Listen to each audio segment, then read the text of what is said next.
English सीखना पड़ रहा है, उसे खाना बनाना पड़ रहा है, मीरा को काम करना पड़ रहा है। ऐसे सेंटेंसेस को हम इंग्लिश में कैसे बोलें? ऐसे सेंटेंसेस को बोलने के लिए हम एक स्ट्रक्चर का यूज़ करेंगे जो है हैविंग टू। हमारे पहले वीडियो में हमने देखा था हमें हैव टू और हैज़ टू का यूज़ कहाँ और कैसे करना है। अगर हमको बोलना हो कि उसे खाना बनाना पड़ता है तब हम बोलेंगे ही और she has to cook food. But अगर हमको बोलना हो कि उसे खाना बनाना पड़ रहा है तब हम यहाँ पे कंटिन्यूटी दिखा रहे हैं, तो इस केस में हम हैविंग टू का यूज़ करेंगे।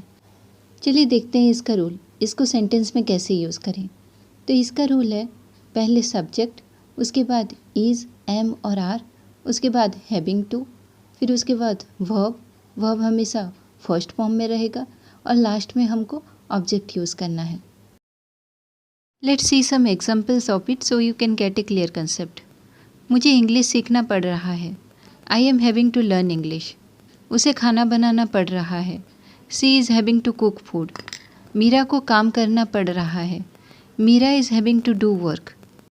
अब देख सकते हैं ये सब सेंटेंसेस प्रेजेंट में है, इसीलिए ईज एम आर का यूज़ हुआ है। ये तो हो गया आपका पॉजिटिव सेंटेंसेस। अगर आपको ये सेम सेंटेंसेस को नेगेटिव में बोलना हो तब आप इसको कैसे बोलेंगे? नेगेटिव सेंटेंसेस के लिए हमको ईज एम आर के बाद नॉट का यूज़ करना है। तो इसका रूल है सब्जेक्ट, फिर उसके बाद इज एम आर, उसके बाद नॉट, फिर हैविंग टू, फिर वर्ब और लास्ट में ऑब्जेक्ट। फॉर एग्जाम्पल, मुझे इंग्लिश नहीं सीखना पड़ रहा है, I am not having to learn English. उसे खाना नहीं बनाना पड़ रहा है, she is not having to cook food. Meera को काम नहीं करना पड़ रहा है, Meera is not having to do work. इसको अगर इंटरोगेटिव फॉर्म में लिखना हो तो पहले इज़, एम और आर, उसके बाद सब्जेक्ट, उसके बाद नॉट, अगर नेगेटिव हुआ तो नॉट, नहीं तो नॉट यूज़ नहीं करना है, उसके बाद हैविंग टू, फिर वर्ब और लास्ट में object. For example, am I having to learn English? क्या मुझे इंग्लिश सीखना पड़ रहा है?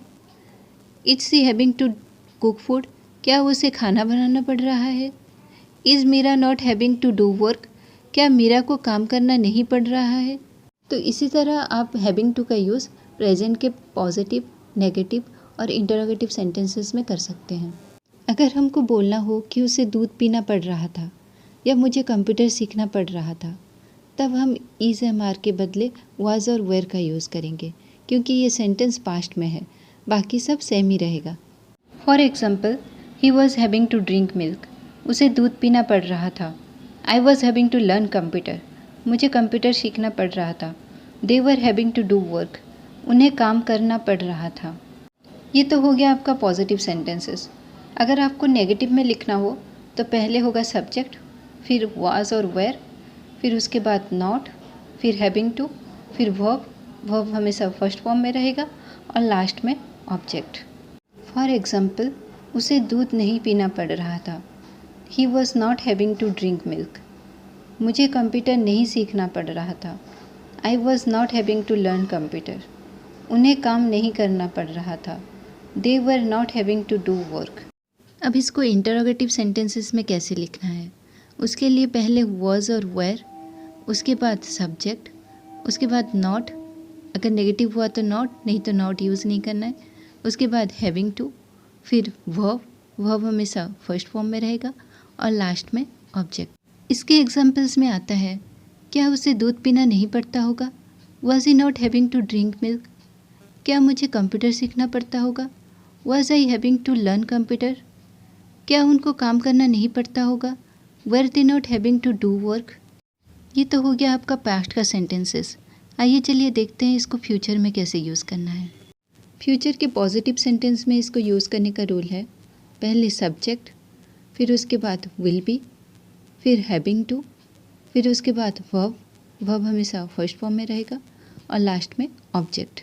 Let's see some examples of it. उसे अकेले रहना पड़ रहा होगा।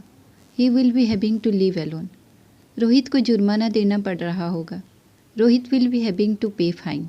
अगर सेंटेंस के एंड में करना पड़ रहा होगा या करनी पड़ रही होगी ऐसा आए तो तब हम ये स्ट्रक्चर का यूज़ करेंगे, मतलब कि फ्यूचर में हम एक कंटिन्यूटी दिखाना चाहते हैं। चलिए देखते हैं इसका नेगेटिव फॉर्म कैसा होगा। उसके लिए पहले सब्जेक्ट, फिर विल नॉट बी, फिर उसके बाद हैविंग टू, फिर वर्ब और लास्ट में ऑब्जेक्ट लिखना है आपको। फॉर एग्जाम्पल, उसे खाना नहीं बनाना पड़ रहा होगा। He will not be having to cook food. तुम्हें इंग्लिश सीखना नहीं पड़ रहा होगा।